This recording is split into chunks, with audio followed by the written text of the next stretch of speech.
નમસ્કાર ખેડૂત ભાઈઓ, આજે આપણે નુજુવીડ સીડ્સના જે 50 વર્ષ થયા છે એ નિમિત્તે કંપનીના સેલ્સ ઓફિસર શ્રી માન્ય શ્રી હિતેશભાઈ બારૈયા અમારી યુટ્યુબની ચેનલમાં ઉપસ્થિત થયા છે.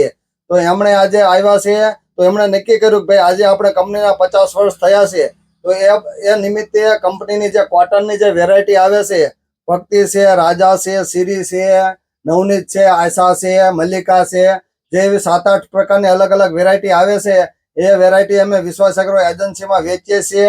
તો આજે માન્ય શ્રી હિતેશભાઈ બારૈયા અમારી યુટ્યુબની ચેનલમાં આવ્યા છે. તો એમણે જે અત્યારે સિરી, રાજા અને ભક્તિ જે 3 વેરાયટી છે એની આપણે ક્રમશઃ માહિતી મેળવવાની છે. શ્રી, પછી છે રાજા, નુજુવીડ સીડ્સનું રાજા અને નુજુવીડ સીડ્સનું ભક્તિ.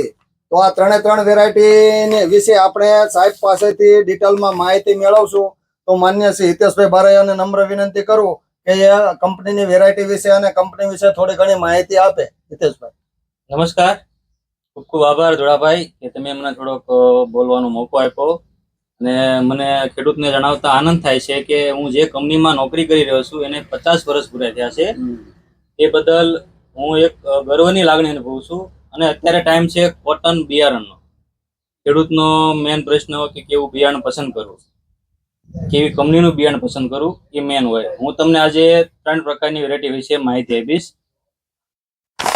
સિરી કપાસ જે લાલ થેલી છે તેમ જોઈ રહ્યા છો. આની મેન ખાસિયત એ છે કે તમે વહેલી પાકતી જાત છે. ગમે તે પ્રકારની જમીનમાં તમે વાવેતર કરી શકો છો, પિયત બિન પિયત બંને માટે. એટલે કે જો પાણીની સગવડ ઓછી છે, જે ખેડૂતને ખેતર જમીન છે કે જ્યાં વરસાદ આધારિત ખેતી કરે છે, તેની માટે બેસ્ટ વેરાયટી છે.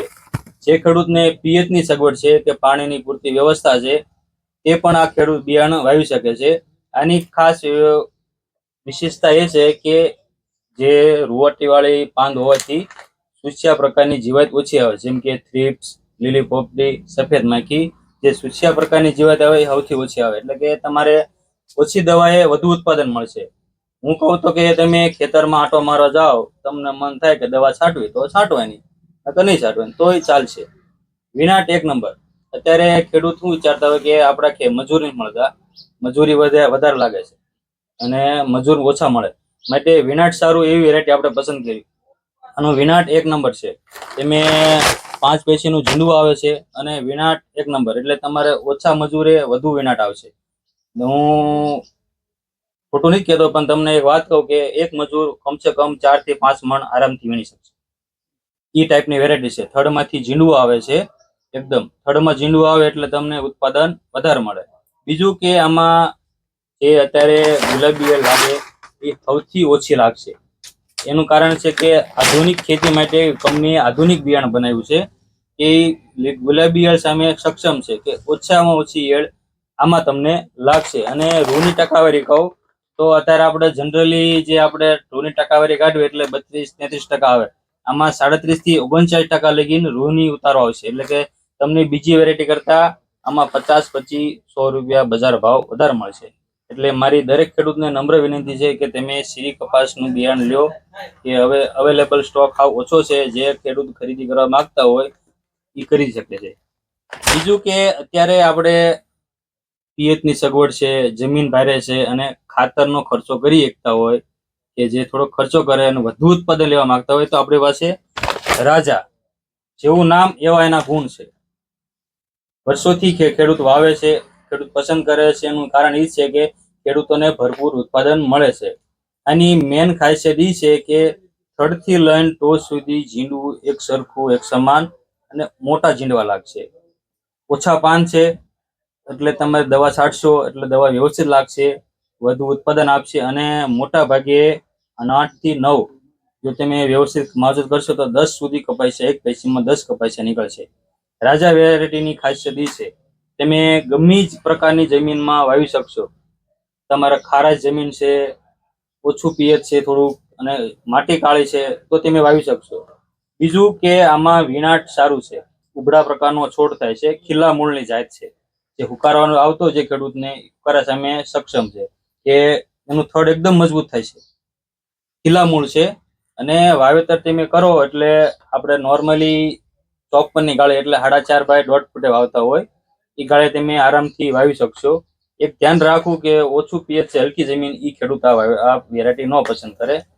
રાજામાં અત્યારે ખેડૂત છેલ્લા 8 વર્ષથી ખેડૂત વાવે છે. જે ખેડૂત રાજા વાવે છે એ રાજા જ વાવે છે.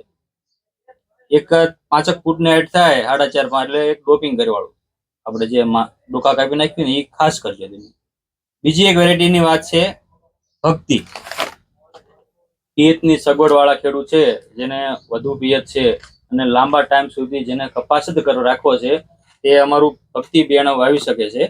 ભક્તિ ડાળુ વાળી વેરાયટી છે, મીડિયમ થી મોટું ઝીંડું લાગશે અને લાંબો ટાઈમ કપાસ ઉભો રહે. આનું આયુષ્ય 170 દિવસ આજુબાજુનું છે. તમે કપાસનું વાવેતર આજ કરો એટલે 170 દિવસ સુધી તમે એમાંથી ઉત્પાદન લઈ શકશો. જો તમે ખાતર દવા વ્યવસ્થિત છાંટશો તો 200 દિવસ સુધી તમે કપાસમાંથી એમાંથી લઈ શકશો. દિવસ આપવાનું કારણ એ કે ત્યાં સુધી કપાસ તમે લીલોછમ રહેશે. કપાસ લીલો રહેશે એટલે ઉત્પાદન તમારે વજન આવશે, ભરપૂર આવશે. આ અમારી 3 વેરાયટી અમે જે તમને માહિતી આપી, જેને પિયત ઓછું છે કે હલકી જમીન છે, ખેતર પહોંચે એના માટે બેસ્ટ વેરાયટી છે શ્રી કપાસ. અને જો જેને પિયતની વ્યવસ્થા છે, વેલા કાઢી નાખો છે, એ પણ શ્રી કપાસનું વાવેતર કરી શકે. બીજું મેં માહિતી આપી રાજા વિયર, એ રાજા જેવું નામ એવા ગુણ તમે જોઈ શકો છો. 5 પેશીનો ડાબકો છે, એનો પેકેટ પણ જોઈ શકો. અને ભક્તિ જેને ફૂલ પિયત છે, જમીન સારી છે અને લાંબો ટાઈમ કપાસ ઉભો રાખવો છે, તે અમારું ભક્તિ બિયારણ વાવો અને વધુ ઉત્પાદન લ્યો. અને વધારે હું હવે ધોળાભાઈને કહીશ, થોડી માહિતી તમને આપશે.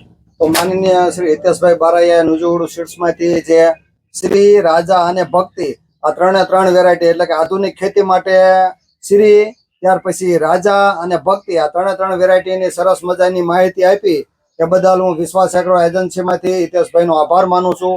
આ ઉપરાંત કંપનીના આજે 50 વર્ષ પૂરા થયા છે. એ નિમિત્તે કંપની કહે છે કે લહેરાય છે રંગ નુજુવડુ સંઘ.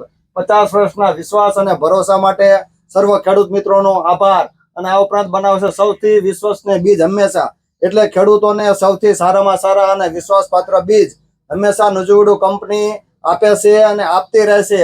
અને હજુ પણ આને કરતા સારી વેરાયટી કંપની બનાવે એવી હું વિશ્વાસ એગ્રો એજન્સી વતી ધુડાભાઈ સર્વ ખેડૂત મિત્રોનો તથા કંપનીનો આભાર માનું છું. અને ખેડૂતો નુજુવડુના બિયારણ વાવો અને સારામાં સારું ઉત્પાદન મેળવો.